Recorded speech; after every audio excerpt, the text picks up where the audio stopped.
आपका मन आपको 5 मिनट आंख बंद करके नहीं बैठने दे रहा है।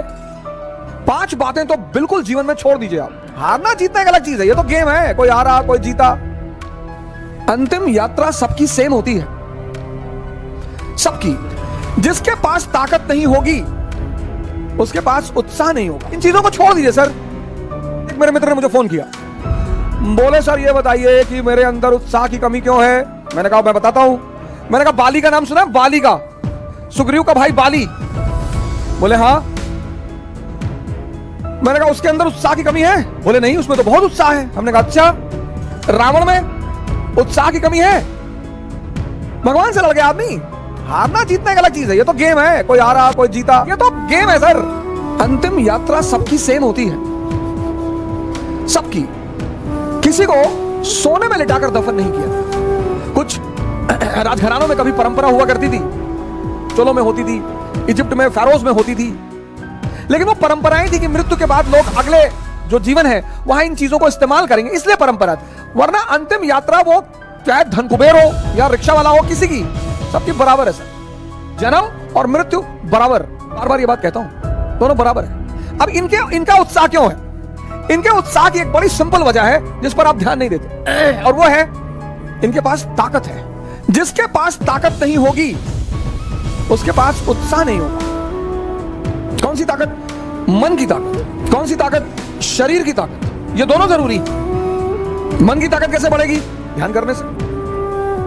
ध्यान में क्या करना है? शरीर की ताकत कैसे बढ़ेगी? योग और आसन करने से। ताकत बढ़ गई, उत्साह आ गया। ध्यान में क्या करना है?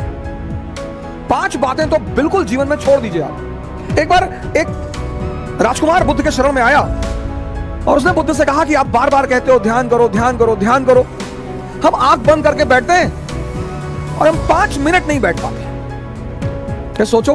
बुद्ध ने कहा सोचो, तुम्हारा ही मन है, मेरा थोड़ी है। तुम्हारा ही मन है, तुम्हारा चीज मेरी हो तो तुम कह सकते हो कि भैया वो तो आपकी है, आप बैठने ही नहीं दे रहे हो। आपका ही मन है सर। आपका मन आपको 5 मिनट आंख बंद करके नहीं बैठने दे रहा है, और आप सोचते हैं कि वो मन आपको राजा बना देगा। दिल्ली में कोचिंग करने से, इलाहाबाद में कोचिंग करने से, लखनऊ में कोचिंग करने से। वो तो बहाना दे रहा है कि दिल्ली बहुत बढ़िया पढ़ाई, बहुत बढ़िया बढ़िया टीचर। दिल्ली में आप 2 लाख रुपए पिताजी कहीं से आए, फसल बेच के रखे थे, वो ले आए। बहुत सारे लड़के ऐसे आते हैं जिनके माँ बाप को ही पता होता है कि वो पैसा कैसे इकट्ठा कर रहे हैं। हमारे पिताजी ने जीपीएफ, सरकारी कर्मचारियों का होता है जीपीएफ, उसका पैसा निकाल के फीस जमा कराई थी। दिल्ली आने से कुछ नहीं होगा, क्योंकि आपने मूल तत्व पे काम नहीं किया ना। 2.5 घंटे की क्लास चलती है कोचिंगों में, और 5 घंटे या 5 मिनट ये तुम्हें आंख बंद करके बैठने नहीं देता। 1 घंटे क्लास में खाट बैठोगे? 5 बुद्ध ने कहा 5 चीजें छोड़ दो। 4 उन्होंने कहा, 1 मैंने अपनी तरफ से जोड़ दिया। 5% लोग ये गलती करते हैं। पहली चीज, दूसरों के मन में क्या चल रहा है।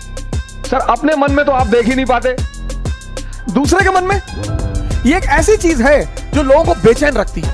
ये मन को भटकाने में सबसे अहम भूमिका निभाता है। अगर आपने ये छोड़ दिया, अरे मामा जी आए थे और हमने उनके सामने कहा हम तैयारी करने जा रहे हैं, तो मुस्कुराने लगे, हम समझ गए वो क्या सोच रहे हैं। अब तुमने वो जो सोचा कि उनके मन में क्या चल रहा है, अगर वो नेगेटिव सोचा, अस्थिर हो।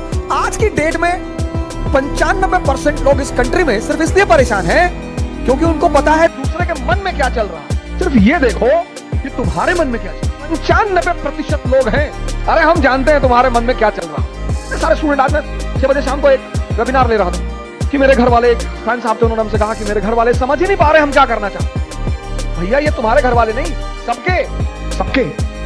और खासकर मिडिल क्लास फैमिलियों में जब उनके बच्चे बहुत बड़ी बड़ी बातें करने लगते हैं तो आमतौर पर माँ बाप डर जाते हैं, डिस्टर्ब हो गया। ये छोड़ दो सर, ये चीज छोड़ दो, आपके जीवन की 50% दिक्कतें खत्म हो जाएंगी। दूसरे के मन को पढ़ने की कोशिश मत करो।